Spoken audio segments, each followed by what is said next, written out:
चाणक्य गए तो फिर कौन चंद्रगुप्त मौर्य बना, फिर दोबारा कहां कोई राजा सम्राट बना। क्यों?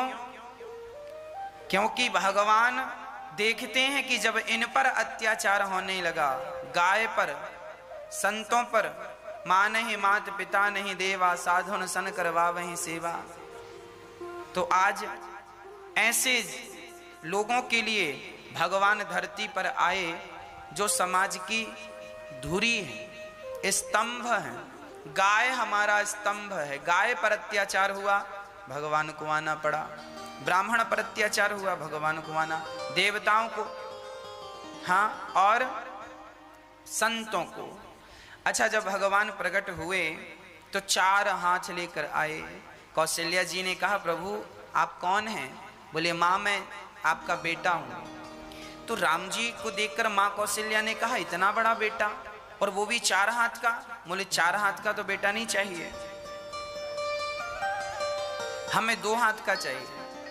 तो भगवान छोटे से बन गए और माँ ने कहा, रोइए, ऐसे थोड़ी है। तो माँ ने जब कहा कि जैसी सुलीला अति प्रिय शीला, यह सुख परम अनुपा, सुनि बचन सुजाना रोदन जाना, होए बालक सुरभूपा, यह चरित जो गावहीं हरि पद पावहीं, तेना परहीं भव कोपा। भगवान अपनी माँ की आज्ञा का उल्लंघन नहीं करते, छोटे से बन गए। सुनि शिशु रोदन परम प्रिय वाणी, संभ्रम चली आई सब रानी। जैसे सुना कि कौशल्या ने बच्चे को जन्म दिया है, उसी समय सारी माताएं आ गईं। सारे नगर की स्त्रियां जो मातृ तुल्य थीं, सारी के सारी रानियां और भगवान के प्रेम करने वाले तमाम वो भक्त आ गए। और जब आए तो भगवान को देखकर सब गदगद हो गए।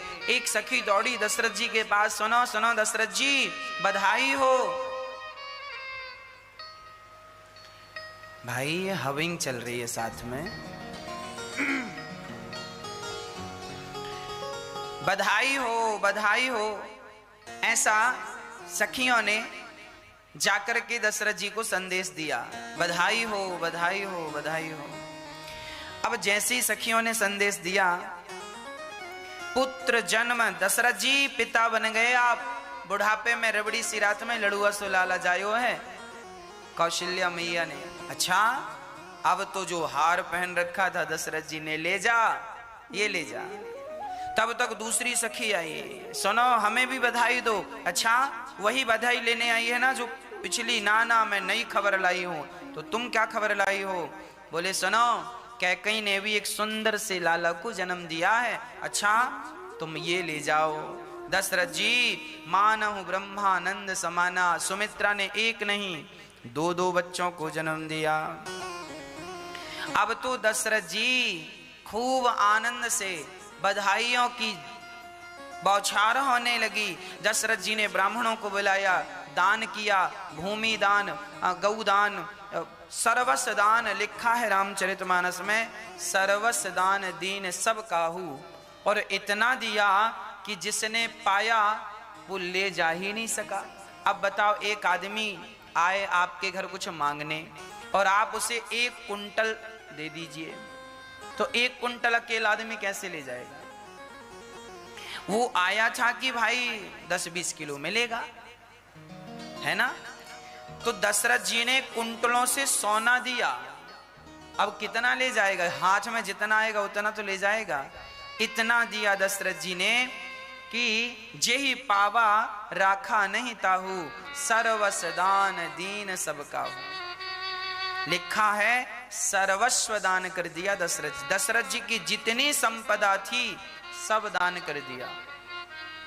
और जितना वो दान करते जाते थे उतना उनका धन बढ़ता जाता था। उतना आता जाता था।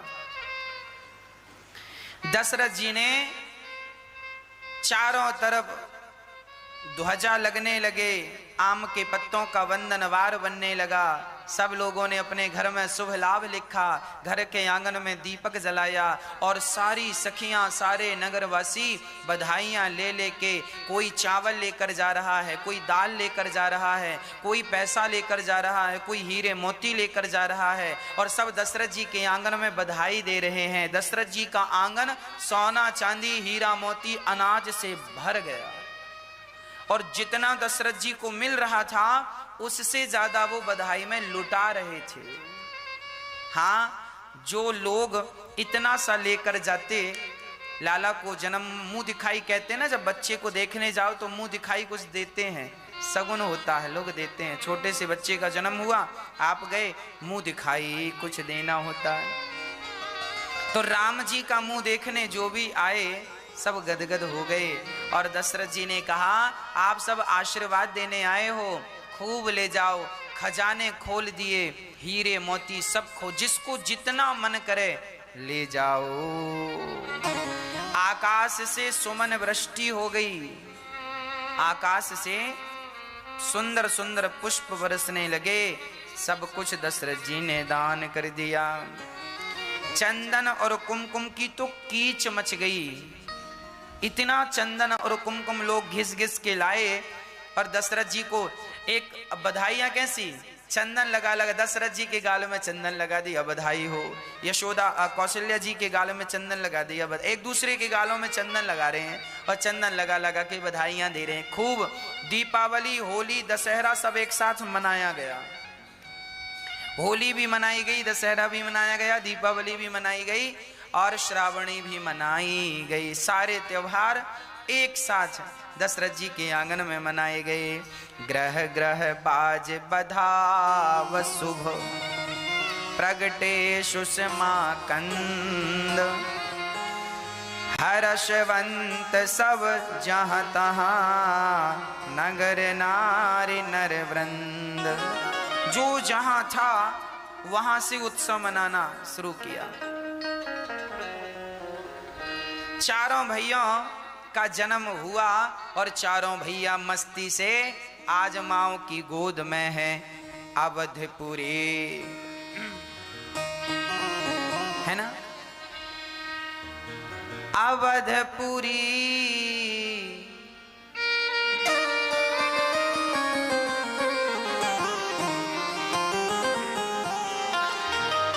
अवधपुरी सोहाही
अबीर उड़ रहा है, गुलाल उड़ रहा है, उत्सव चल रहा है, खूब आनंद उत्सव की कीच मची है, धूम मची है, चारों तरफ उत्सव चल रहा है। गोस्वामी जी लिख रहे हैं, माँ से दिवस कर दिवस भा, मरम न जानय कोई, रथ समेत रवि था क्यों, निशा कवन विधि हो। एक महीने का एक दिन हुआ आज।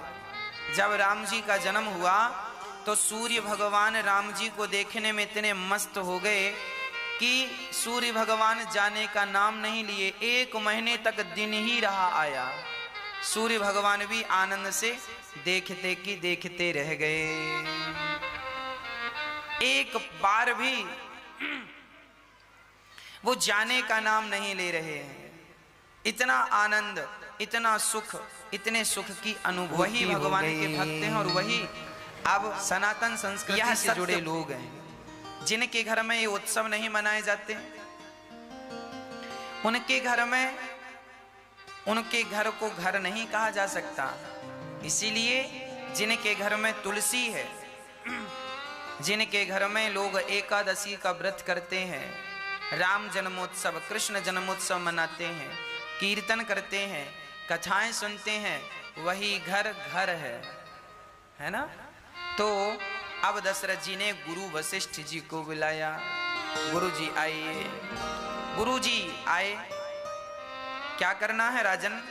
महाराज आपकी कृपा से पुत्र हुआ है, 4 बच्चे हुए हैं। अब दशरथ जी बच्चों को गोद में लिए लिए घूम रहे हैं आनंद से।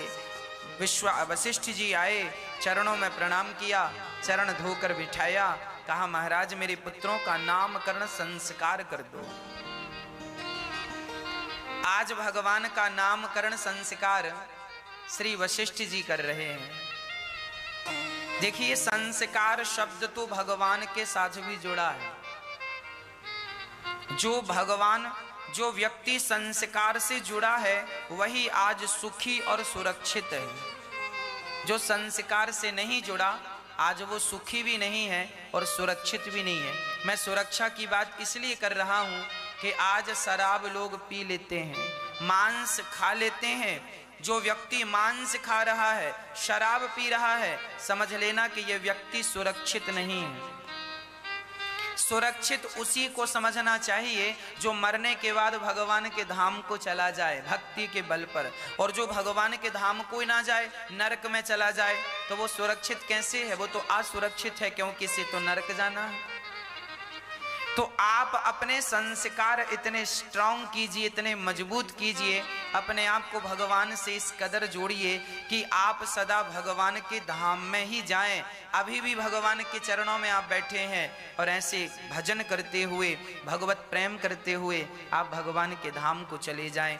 और ये कब संभव है? जब हम अपने आप को संस्कारों से जोड़ेंगे, सत्संग से जोड़ेंगे। आज हमारे देश में संस्कारों की जरा कमी होती जा रही है। आज माँ बाप अपने बच्चों को वह संस्कार नहीं दे पा रहे हैं जिन संस्कारों की बात रामचरितमानस में लिखी है। अभी देखिए वशिष्ठ जी नामकरण संस्कार कर रहे हैं।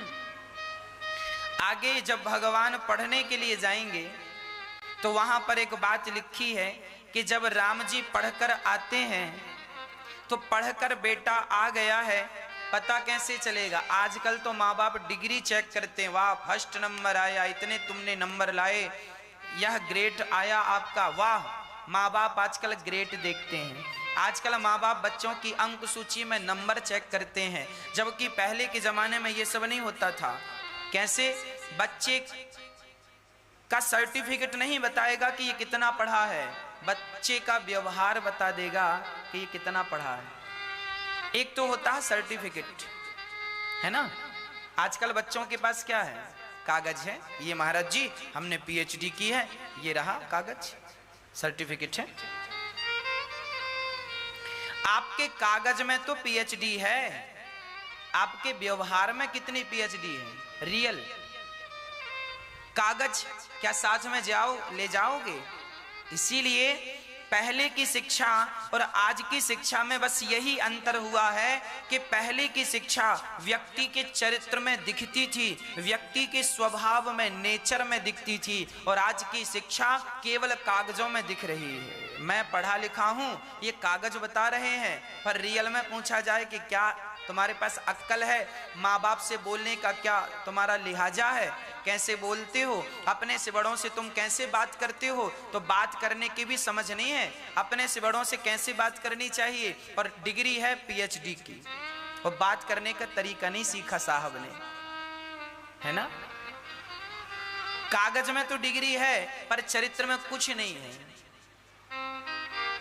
इसीलिए अब राम जी जब पढ़कर आए, गुरु वशिष्ठ जी के पास जब राम जी पढ़ने गए, और अल्पकाल विद्या सब पाई, गुरु ग्रह गयऊं पढ़न रघुराई। जब राम जी पढ़ने गए और पढ़कर आए, तो जानते हो पढ़कर आए तो राम जी ने क्या सीखा? लिखा है प्रातःकाल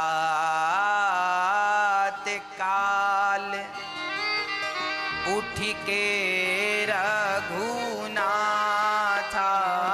प्रातःकाल उठ के रघुनाथा, मात पिता गुरु नावहि माथा, मात पिता गुरु नावहि माथा। राम जी कितने बजे सोकर उठते हैं?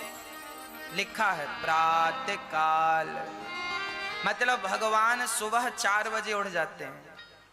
क्योंकि उनकी जमाने में डिग्री नहीं होती थी ना, तो वो 4 बजे उठ जाते। और आजकल के बच्चे जिनके बाद डिग्रियां, वो 10 बजे उठते हैं सोकर। ज्यादा पढ़े लिखे हैं ना, ज्यादा आराम करेंगे, 10 बजे सो के उठेंगे।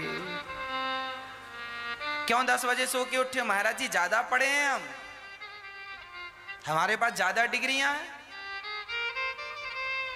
हाँ, हम बहुत ज्यादा पढ़ चुके हैं। 10 बजे सो के उठे, मन के मालिक हो गए हैं। हमें समझाना मत, हम खुद ज्ञानी हैं, हमें उपदेश देने की जरूरत नहीं है, हम सब जानते हैं। मम्मी तुम हमारे लिए लड़का ना ढूंढना, हम खुद ढूंढ लेंगी, समझदार हैं, ऐसी थोड़ी पढ़े हैं, सब पढ़ लिया हमने। पापा हमारे लिए लड़का ढूंढने की जरूरत नहीं है, हम खुद लड़की ढूंढ लेंगे। हमारे लिए ना लड़का ढूंढो ना हमारे लिए लड़की ढूंढो, हम पढ़े लिखे लोग हैं, हम अपना निर्णय खुद लेंगे, हम पढ़ लिख गए हैं। जब तक मन करेगा तब तक सोएंगे, जो मन करेगा वहां जाएंगे, जो मन करेगा वो खाएंगे। अरे बेटा अंडा ना खाया करो। अरे पापा तुम पुराने जमाने के हो, जानते हो अंडा में क्या क्या होता है? हाँ, आपको पता नहीं है? अंडा आजकल बच्चा माँ बाप को ही पढ़ा देता है, अब बेचारे चुप रह जाते हैं। आज की शिक्षा आपको कहां से कहां ले आई।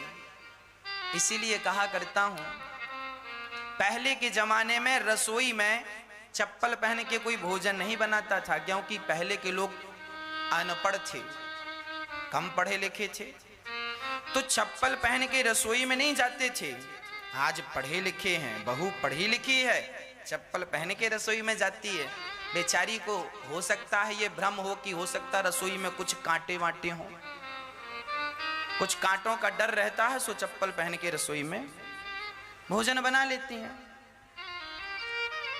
एक बात बताऊं, जब हमारे देश के जवानों को गोली लगती है तो उन्हें ये बात बताई जाती है कि देश का जवान जब शहीद होता है, छाती में गोली लगती है, तो वो अपने मिट्टी को उठाकर अपनी छाती से लगाता है। जननी जन्म भूमश्चा स्वर्गादपि गरीयसी। जिस मिट्टी पर तुम बैठे हो ना, इस मिट्टी को हमारे यहाँ माता कहा जाता है। क्या कहा जाता है? माता। और जब आप रसोई में भोजन बनाते हैं ना, तो आपके पांव जब जमीन में होते हैं तो आप अपनी माँ की गोद में होते हैं। माँ से एक कनेक्शन होता है, एक कनेक्टिविटी होती है। माँ जो धरती माँ है ना, वो हमें एक पॉजिटिव एनर्जी देती रहती है, पॉजिटिव ऊर्जा देती रहती है। और जब आप चप्पल पहन लेते हैं तो जो पृथ्वी से आपको भोजन बनाने के समय पॉजिटिव एनर्जी मिल रही थी, वो तो चप्पल के कारण रुक गई। तो भाई सिंपल है, आप फेस का तार पकड़ लीजिए, अर्थ आप मत पकड़िए तो करंट नहीं लगेगा, है ना। आप यदि फेस का तार पकड़ लें और चप्पल पहन के तब तार पकड़ें तो आपको करंट नहीं लगेगा, और आप चप्पल उतार के यदि फेस का तार पकड़ लें तो आपको करंट लगेगा। ये बात साइंटिफिक है कि नहीं? हाँ या ना? फेस का तार देखो, प्रैक्टिकल ना करना, जिन्होंने किया है मैं उनकी बता रहा हूं, आप ना करने लग जाना। फेस का तार पकड़ लेने के बाद यदि आपने चप्पल पहन रखी है तो जमीन से जो अर्थ मिल रहा था वो अर्थ चप्पल के कारण कट गया, आपको करंट नहीं लगेगा। और चप्पल उतार के तार पकड़ लीजिए, फेस का करंट लग जाएगा। ये साइंटिफिक है, विज्ञान कहता है और दिखता है ये। अब सोचिए कि पृथ्वी में कुछ तो है, ना होता तो करंट कैसे लगता? कुछ एनर्जी है ना, यदि ना होती एनर्जी तो करंट कैसे लगता? मतलब वो एनर्जी जो थी वो तुम्हारे पांव से होती हुई तुम्हारे हाथ के द्वारा तुम्हारे भोजन में जाती है। जब तुम आटा की लोई बनाती हो, रोटी बनाती हो ना, तो वो जमीन की जो एनर्जी है, पॉजिटिव एनर्जी, वह भोजन जाती है भोजन में, और भोजन के द्वारा वह हमारे पेट में जाती है। पर आपने चप्पल पहन के भोजन बनाया तो वो एनर्जी कट हो गई। इसके कारण आपको क्या लगता है छोटी छोटी बातें मायने नहीं रखती? बहुत मायने रखती हैं। भगवान को भोग लगाओ, पवित्रावस्था में लगाओ, जमीन में कुछ बिछा लो, सर्दी है, टाइल ठंडी है, पत्थर किचन का ठंडा है, कुछ बिछा लो, ये ऑप्शन तो हो सकता है। पर चप्पल पहनने के बाद रोटी बनाएं और उस भोजन का भगवान को भोग लगाएं, ये तो कहीं से कहीं तक शोभा नहीं देता। हम अयोध्या में संतों के बीच में रहते थे। हमारी रसोई में, संतों की रसोई में क्या मजाल की कोई पहुंच जाए, कोई पहुंच जाए। अरे भाई, साधु लोग बड़ी पवित्रता का ख्याल रखते हैं, उनकी रसोई में कोई प्रवेश नहीं कर सकता, कैसे भी नहीं प्रवेश कर सकता। और तो सब ठीक है, आप ज्यादा कपड़े पहनकर भी प्रवेश, साधु लोग ज्यादा कपड़े पहन के भी प्रवेश नहीं करते। एक कमर में लपेट लिया, एक गमछा ऊपर डाल लिया, बस जाओ, बिना सिले कपड़े पहन के जाते हैं और ठाकुर जी की रसोई बनाते हैं। चप्पल जूते का तो सवाल दूर दूर तक नहीं है। इसीलिए आपकी बुद्धि भ्रष्ट ना हो, इसीलिए हम समझा रहे हैं, क्योंकि जैसा खाए अन्न वैसा रहे मन, अन्न शुद्ध तो मन शुद्ध। इसीलिए आज हमारे संस्कारों की हमें जरूरत है। भगवान राम के संस्कार देखिए, प्रातः काल उठ के रघुनाथा राम जी जल्दी उठ जाते हैं और उठ के क्या करते हैं, अपने माता को, अपने पिता को प्रणाम करते हैं, क्योंकि वो उस जमाने की पढ़ाई थी। और आज की पढ़ाई बच्चे अपने माँ बाप को प्रणाम करना भूल गए, प्रणाम करते भी हैं, घुटनों को छू लेते हैं। अब नामकरण संस्कार कर रहे हैं वशिष्ठ जी। जो आनंद सिंधु सुखेरा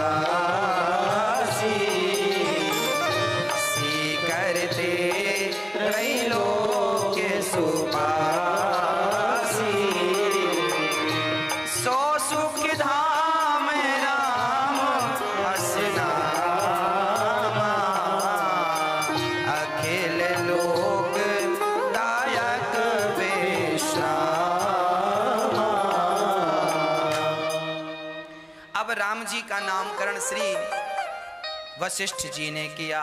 जो आनंद सिंधु सुख राशि, जो आनंद के सिंधु हैं, जो आनंद के सागर हैं, उनका नाम है राम।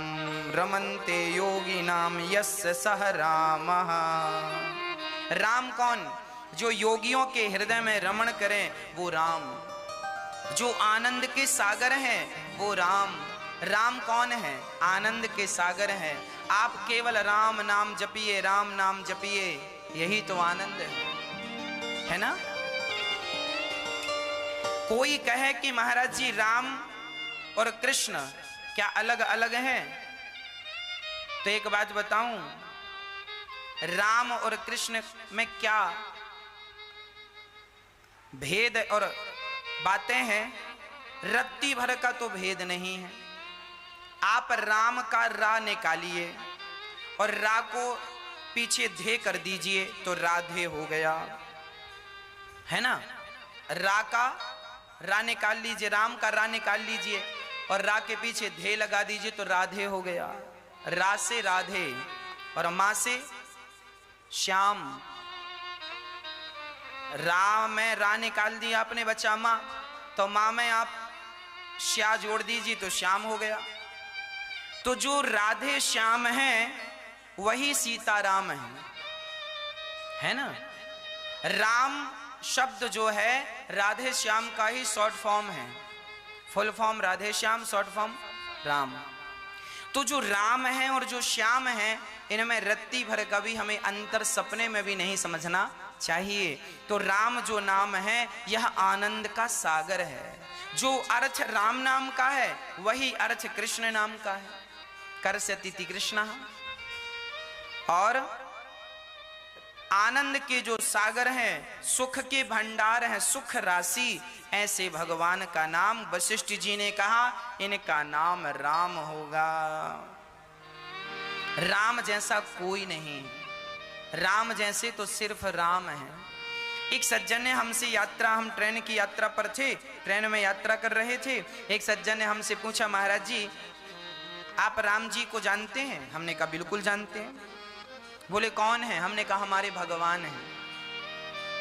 उन्होंने कहा ये बताओ कि आप राम को भगवान क्यों मानते हैं?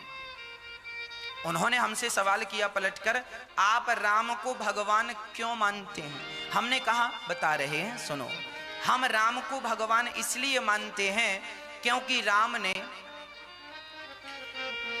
अपनी माँ कौशल्या को जमहाई लेते समय, जैसे कृष्ण कन्हैया ने माँ यशोदा को मिट्टी खाए और मैया ने कहा लाला मुंह खोल, मुंह खोला तो इतने से मुंह में संपूर्ण ब्रह्मांड माँ ने देखा। उसी प्रकार एक दिन भगवान श्री राम जमहाई ले रहे थे और माँ कौशल्या ने देखा तो भगवान राम के इतने से मुंह में सारा ब्रह्मांड नजर आया। ये बात इसलिए आई, राम जी ने माँ कौशल्या को इसलिए दिखाया कि हो सकता है आने वाले युग में लोग ये बातें करने लग जाएं कि राम जी भगवान थे तो भगवान होने का प्रमाण पत्र दो। तो प्रमाण पत्र मांगेंगे सो दे देना कि इतने से मुंह में इतना बड़ा ब्रह्मांड दिखाने वाला कोई सामान्य व्यक्ति तो हो नहीं सकता।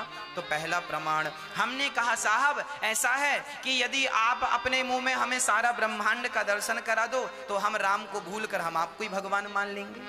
क्या आप करा सकते हैं? उन्होंने कहा नहीं। अब हमने कहा दूसरा सुनो। हमने कहा हम राम जी को भगवान इसलिए मानते हैं क्योंकि राम जी ने अपनी माँ की बात मानी और माँ की बात माने कहा 14 साल के लिए वनवास जाओ। तो कोई और बेटा होता तो कह देता माँ मैं क्यों जाऊं, पर धन्य है राम की माँ ने कहा और तुरंत वनवास के लिए निकल पड़े। हमने कहा आपके पिता ने और आपकी माँ ने आपको घर से निकाला होता तो आप तो अपने माँ बाप पर केस कर देते, परंतु बिना प्रश्न किए राम जी प्रसन्न चित्त से घर निकल गए, घर से निकल गए और 14 साल तक माँ की आज्ञा मानकर, जब सोचो पिताजी सिधार गए, उसके बाद भरत जी गए थे कि चलो भैया जी अब तो पिता भी नहीं है, आप लौट चलो। सारी प्रजा, सारे लाखों लोग राम जी को लेने चित्रकूट गए थे कि नहीं? सारे लोग लेने गए। आपको 4 लोग मनाने आ जाएं तो हम मान जाते हैं। आप कहेंगे चलो भाई हमारी थोड़ी गलती, इन लोग लेने आए हम आ गए, बहाना मिल जाता। लेकिन राम जी को लेने के लिए सारे नगर के लोग गए थे, बच्चों से लेके बूढ़े तक, और सबने, और उन माँ ने भी, कैकेयी ने भी कहा था ना राम वनवास जाओ, आज वह माँ भी संग आई है, राम जी वापस चलो, आई है ना, लेने आई है ना। परंतु राम जी वापस नहीं गए कि मैं अपने मरे हुए पिता को, मरे हुए पिता के वचन का भी, मैं उनके वचन का उल्लंघन नहीं करूंगा। मातृ देवो भव पितृ देवो भव, पिता की आज्ञा भगवान की आज्ञा है, माँ की आज्ञा भगवान की आज्ञा है, मैं उस आज्ञा का कभी उल्लंघन नहीं करूंगा। और धन्य है राम। हमने कहा आप भी 14 साल वनवास में रह के देख लीजिए और 14 साल बाद आप वापस आए तो हम आपको भगवान कहेंगे। आप भी 14 साल वनवास में रह के देख लीजिए, नंगे पांव जरा जंगल जंगल चलिए और इतना करने के बाद आप अपनी मर्यादाओं में मस्त रहें तो आप स्वयं भगवान हो जाएंगे। भगवान राम इतनी कठिन, इतनी विषम परिस्थितियों में भी राम जी पॉजिटिव रहे, सकारात्मक रहे, इसीलिए राम जी भगवान हैं। हाँ, हमारे और आपके बस की ये बातें नहीं हैं, हमारे और आपके बस की बातें नहीं हैं। ये सब हमारे और आपके बस में कहाँ है बताओ? हाँ, पैदल चल कर द्वारिका जाना, सबके बस की बात नहीं है। राम नाम का रस पी लेना सबके बस की बात नहीं है। राम नाम का रस पी लेना, सब लोग ये पी नहीं सकते रस, है ना? कि राम नाम का सुमिरन करना सबके बस की बात नहीं है। हाँ जी,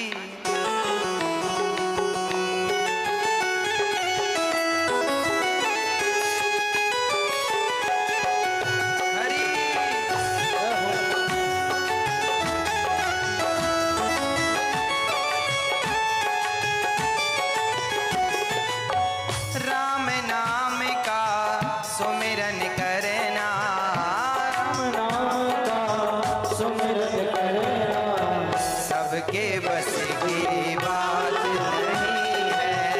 राम नाम का सुमिरन करना सबके बस की बात नहीं है। राम नाम का रस पी लेना सबके बस की बात नहीं है। राम नाम का रस पी लेना सबके बस की बात नहीं है।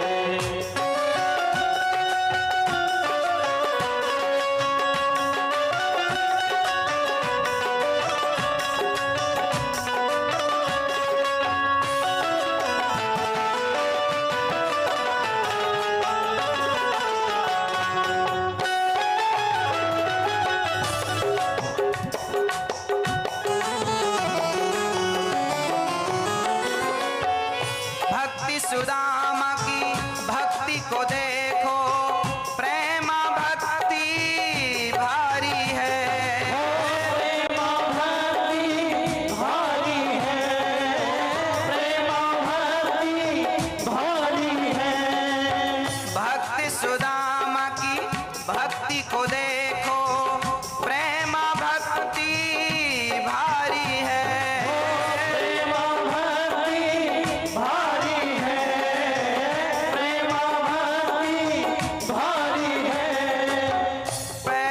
चल कर द्वारिका जाना, पैदल चल कर द्वारिका जाना सबके बस की बात नहीं है। पैदल चल कर द्वारिका जाना सबके बस की बात नहीं है। लोग कहते हैं महाराज जी हमें भगवान नहीं मिल रहे हैं। अरे भाई, भगवान तक पहुंचने के लिए सुदामा जी पैदल गए विश्वास के साथ। यदि तुम ऐसा भाव रखकर जा सको तो तुम्हें भी मिलेंगे। हाँ, लोग जाते नहीं हैं, उस कोटि का उस क्वालिटी का विश्वास नहीं है तो रह जाते हैं।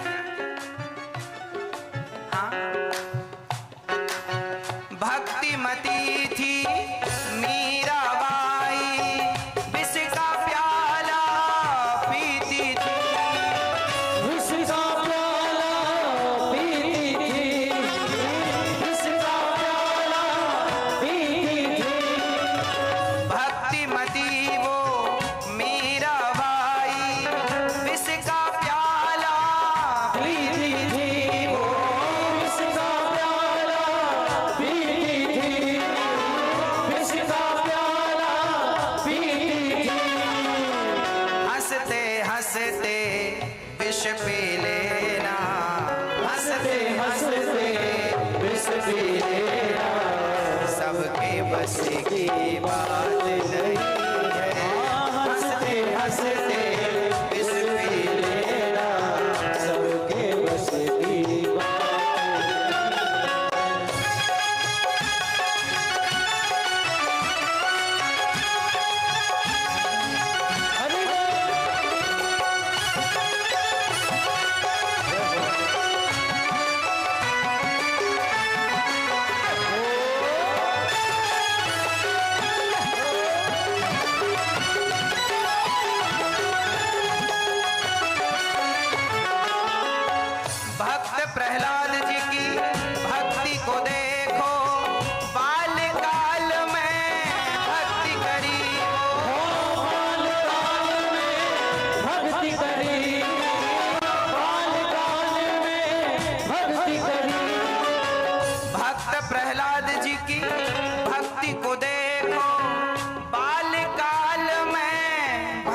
करी, बाल ताल में भक्ति करी, बाल ताल में भक्ति करी। खंबा चीर के प्रभु को पाना, खंबा चीर के प्रभु को पाना, सबके बस की बात नहीं है। खंबा चीर के प्रभु को पाना, सबके बस की बात नहीं है। राम नाम का अमृत पीना, राम नाम का अमृत पीना, सबके बस की बात नहीं है। राम नाम का अमृत पीना, सबके बस की बात नहीं है।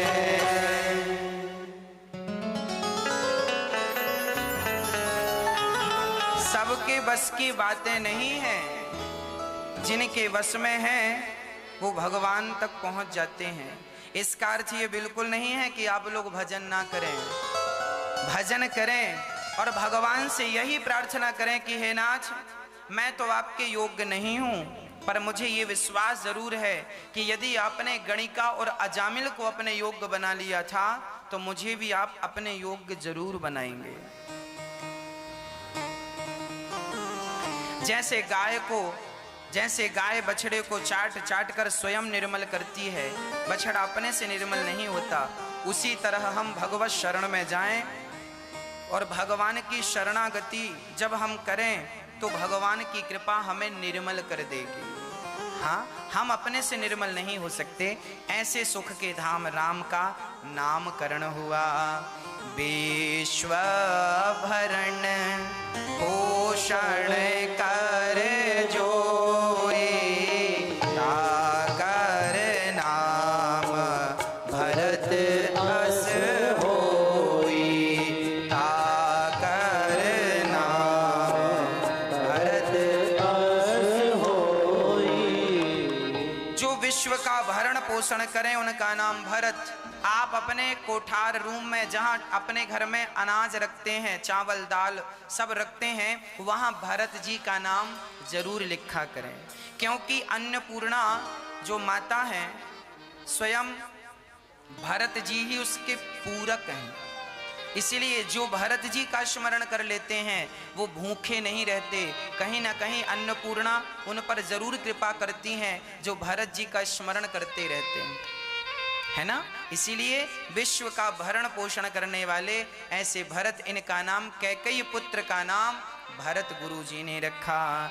लक्षण धाम राम प्रिय और जाके सुमिरन तेरे पुनासा, नाम शत्रुघ्न वेद प्रकाशा। जिनके नाम से दुश्मनों के छक्के छूट जाए उनका नाम शत्रुघ्न है। ऐसे शत्रु जो शत्रु का हनन करे, शत्रु को मार डाले, वो शत्रुघ्न है। शत्रुघ्न जी का स्मरण करते ही शत्रुओं का नाश हो जाता। ऐसे शत्रुघ्न जी को हृदय में बसाते हुए लक्षण धाम राम प्रिय सकल जगत आधार, गुरु वशिष्ठ ते ही राखा लक्ष्मण नाम उदार। इनका नाम होगा लक्ष्मण।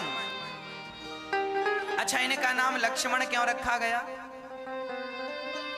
लक्ष्मण का अर्थ क्या है?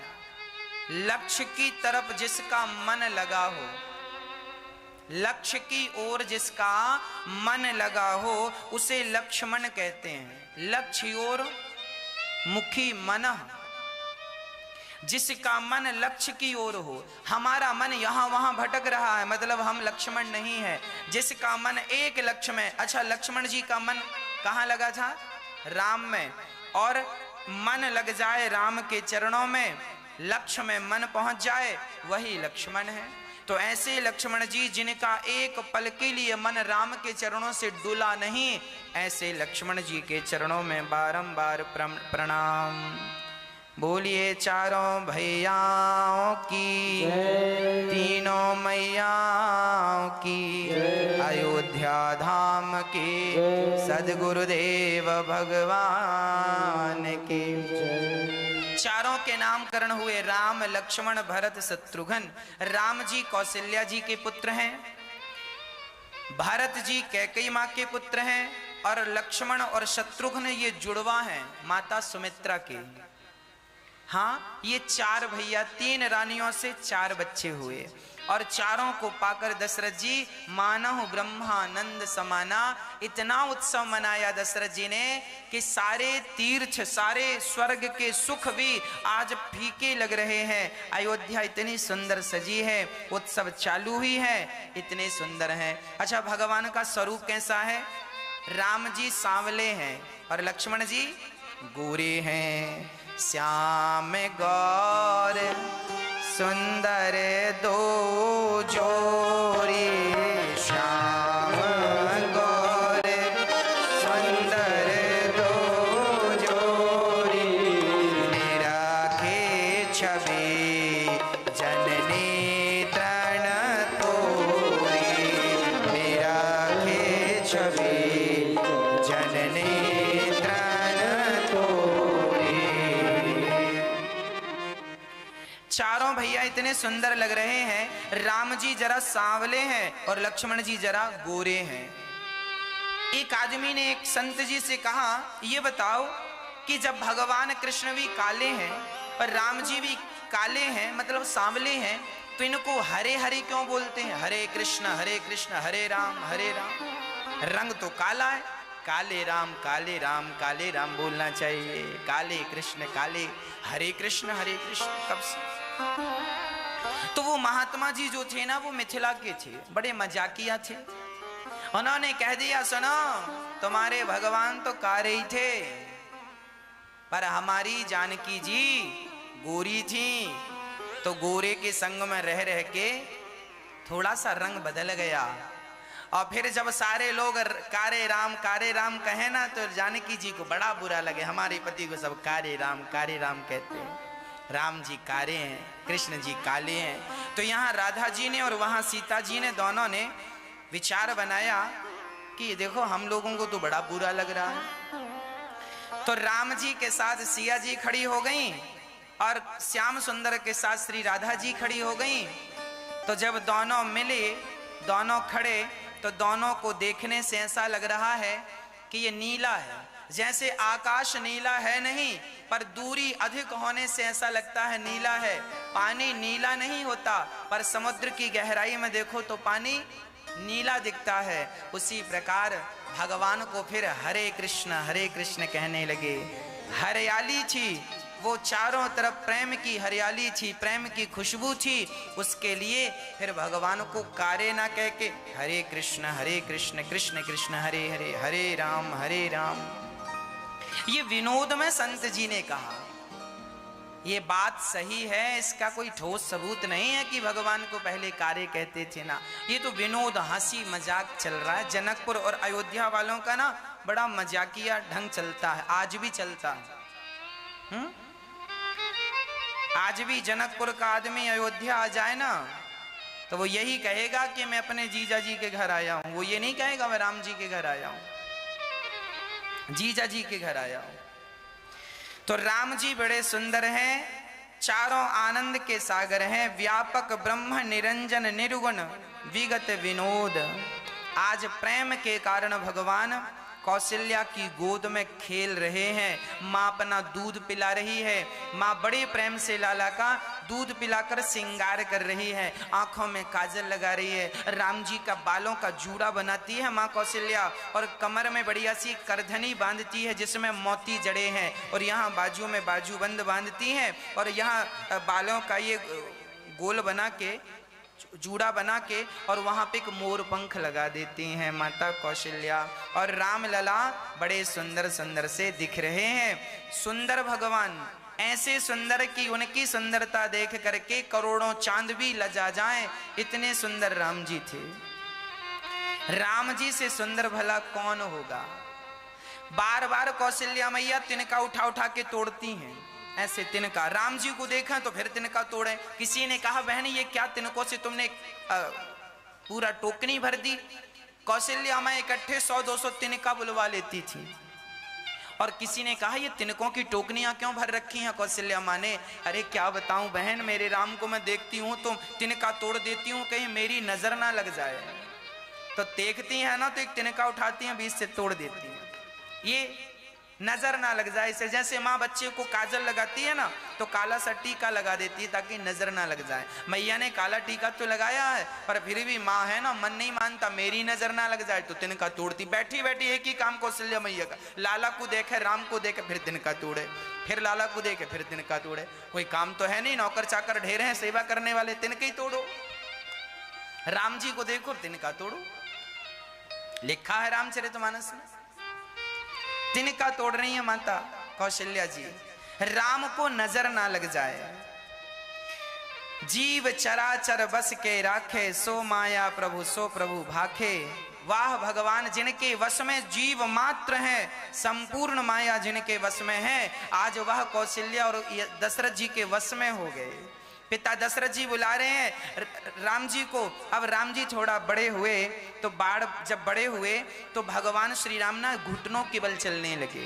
एक दिन तो रामचरितमानस में गोस्वामी जी लिख रहे हैं कि एक बार जननी अनवाए और करी श्रृंगार पलना पौढ़ाए, निज कुल इष्ट देव भगवाना, पूजा हेतु कीन्ह स्नाना। कौशल्या माँ ने लाला को दूध पिलाया, श्रृंगार किया और भगवान दूध पीते पीते सो गए। माँ का तो माँ ने पालने पर लिटा दिया और जल्दी से जाकर स्नान करने लगी माँ कौशल्या। और स्नान करके आई तो कौशल्या माँ के भगवान रंगनाथ जी थे। रंगनाथ भगवान ही दशरथ जी, कौशल्या जी अयोध्या वासियों के इष्ट हुआ करते थे।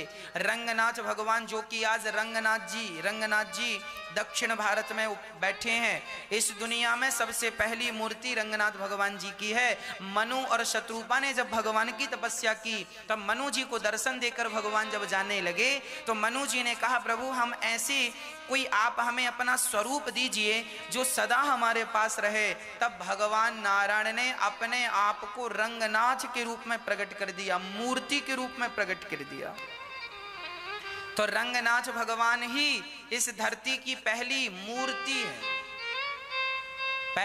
पहली मूर्ति रंगनाथ जी है। और रंगनाथ जी की पूजा माँ कौशल्या करने गई और जैसी पूजा करने गई तो माँ ने क्या देखा कि जो राम जी अभी पलने पर सो रहे थे वही रंगनाथ बनकर स्वयं भगवान रंगनाथ मैया भोग लगाए, ऐसे करें भोजन। तो भगवान मैया का हाथ पकड़ के खींच के अपने मुंह में रख लें। अब मैया ने ध्यान से देखा ये रंगनाथ भगवान को आज क्या हो गया, हाथ पकड़ पकड़ खा रहे हैं। ध्यान से देखा तो लाला राम जी, बिल्कुल राम जी और रंगनाथ जी एक से। अब मैया बोली मेरा राम, दौड़ी दौड़ी पलने पर गई तो वहां भी राम जी सो रहे थे और यहाँ भी राम जी, यहाँ वहां दुई बालक देखा। गोस्वामी जी लिख रहे हैं आज माँ कौशल्या ने यहाँ और वहां दुई बालक देखा, मति भ्रम मोर की आन विशेखा।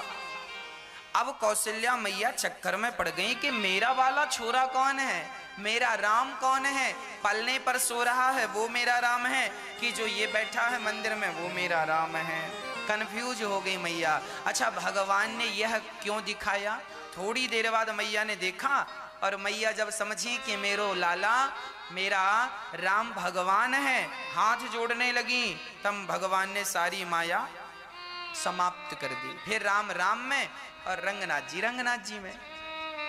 थोड़ी देर के लिए ये तूफान आया और समाप्त हो गया। प्रश्न फिर खड़ा हो गया कि जब तूफान आया ही था तो फिर ये सबको दिखना चाहिए था। माँ कौशल्या सबको बुलाती, देखो हमारा राम दो जगह है, पर राम जी ने केवल अपनी माँ कौशल्या को। अर्थ क्या है?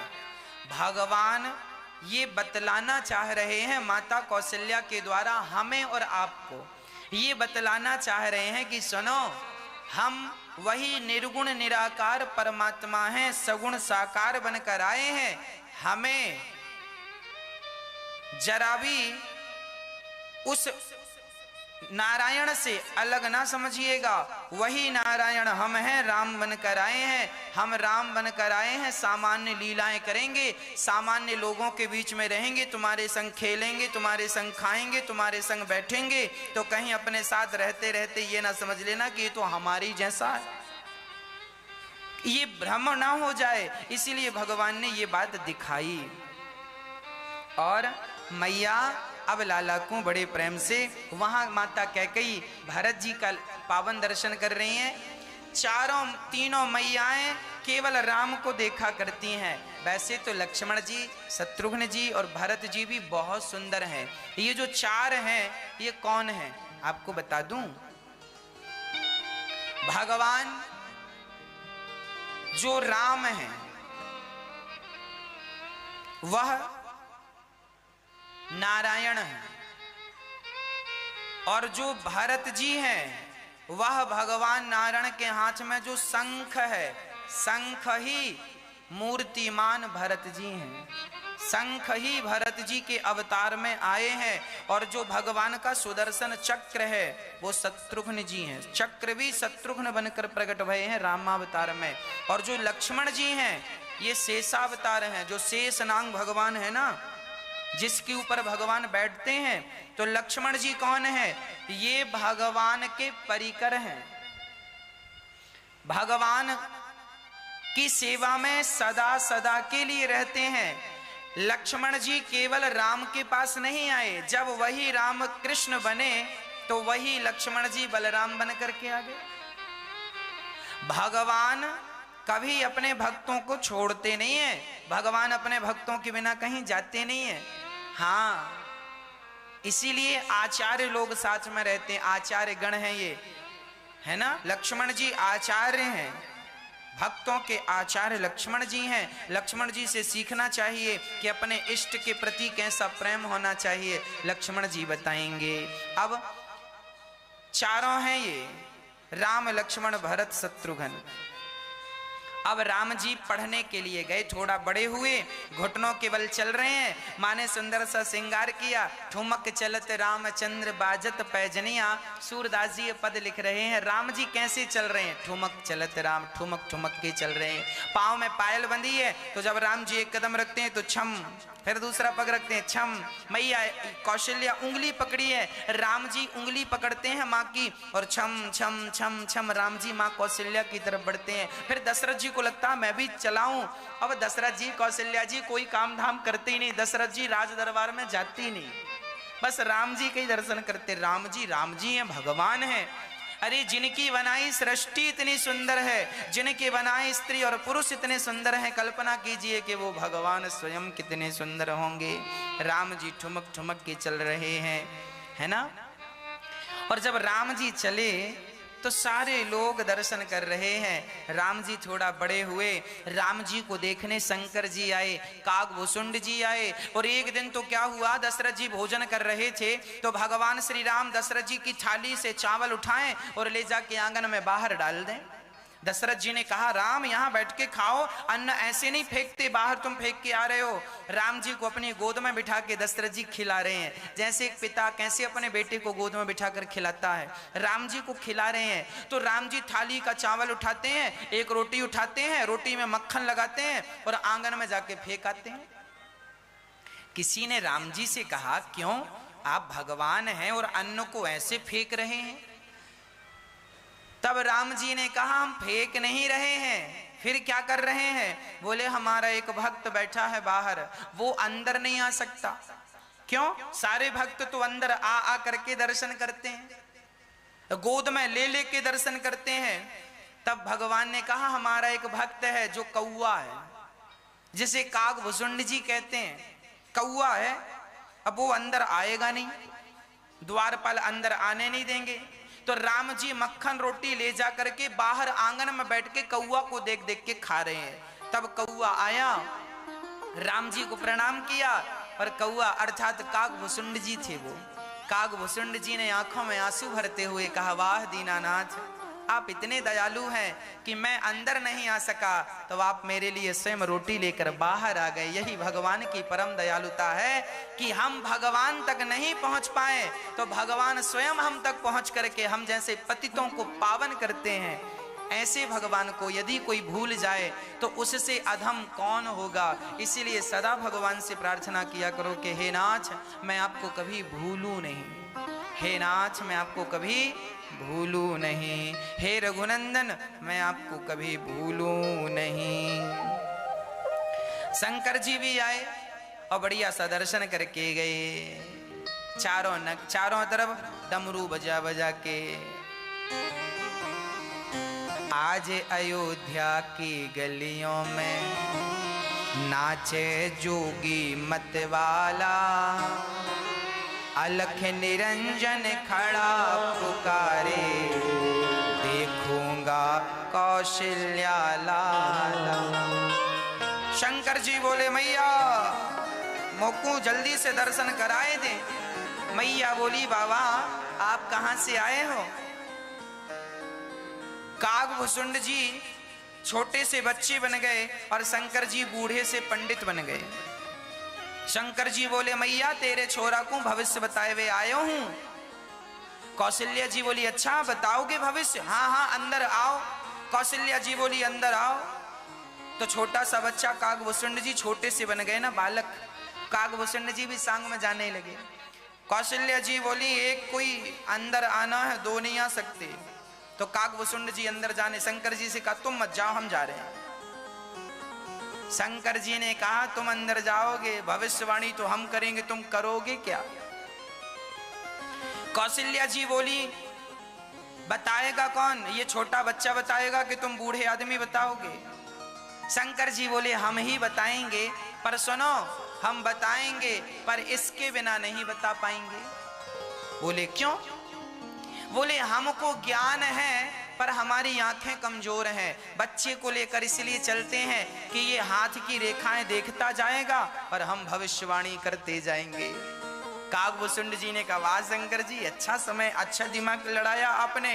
अब कौशल्या जी बोली तो एक काम करो दोनों ही जन आओ। अब दोनों गए।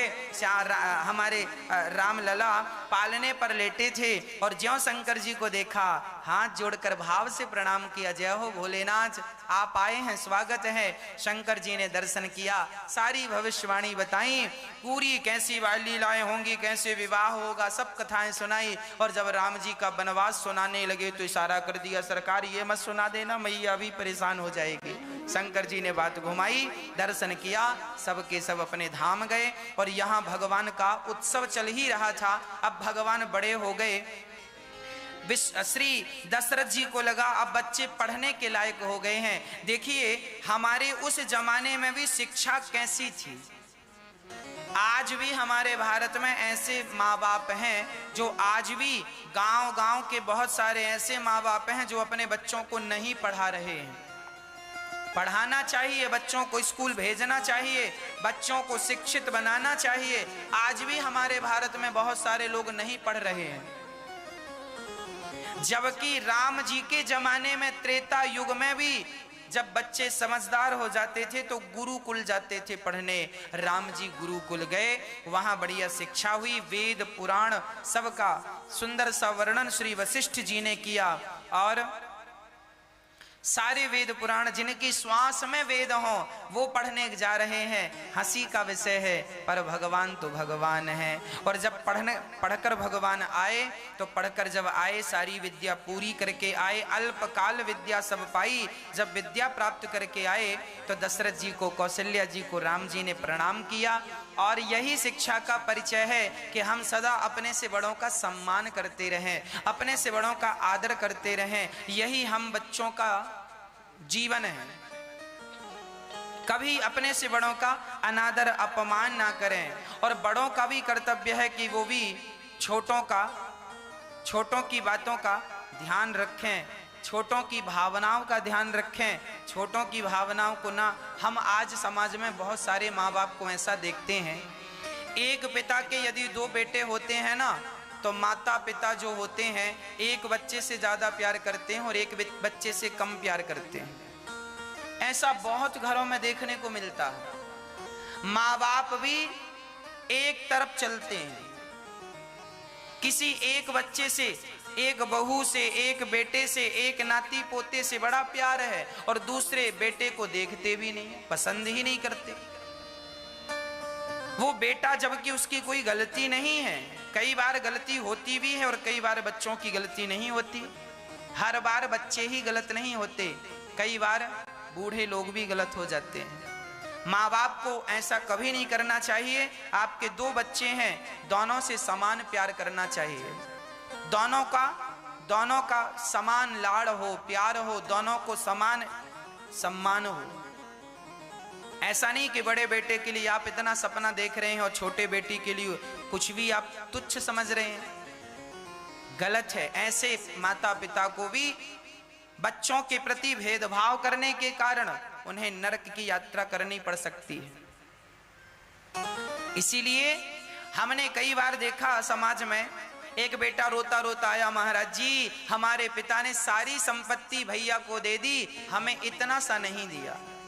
सारी प्रॉपर्टी, दुकान मकान भैया के नाम कर दी, हमें कुछ नहीं दिया। हमने कहा तुमने कुछ बिगाड़ा है क्या उनका? बोले हमने कुछ भी नहीं बिगाड़ा, हमारी कमी सिर्फ इतनी है कि हम कुछ कमाते नहीं थे, छोटा सा काम धाम था, कुछ नहीं कमाते।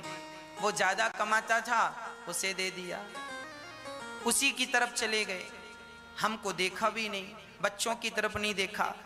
ऐसे माँ बाप को कभी नहीं करना चाहिए। दशरथ जी के 4 बच्चे हैं, रामचरितमानस में लिखा है चारों को लाड़ प्यार बराबर बराबर करते हैं, खूब प्यार करते हैं, है ना। अब राम जी जब पढ़कर आए, सेवाएं की, एक दिन क्या हुआ, विश्वामित्र जी आ गए। विश्वामित्र महामुनि ज्ञानी, बसहि विपिन शुभ आश्रम जानी, बसहि विपिन शुभ आश्रम जानी। एक दिन विश्वामित्र जी आए और राम जी को लेकर जाने की बात कहने लगे। दशरथ जी ने खूब स्वागत सम्मान किया। आओ गुरुजी बताइए हम आपकी क्या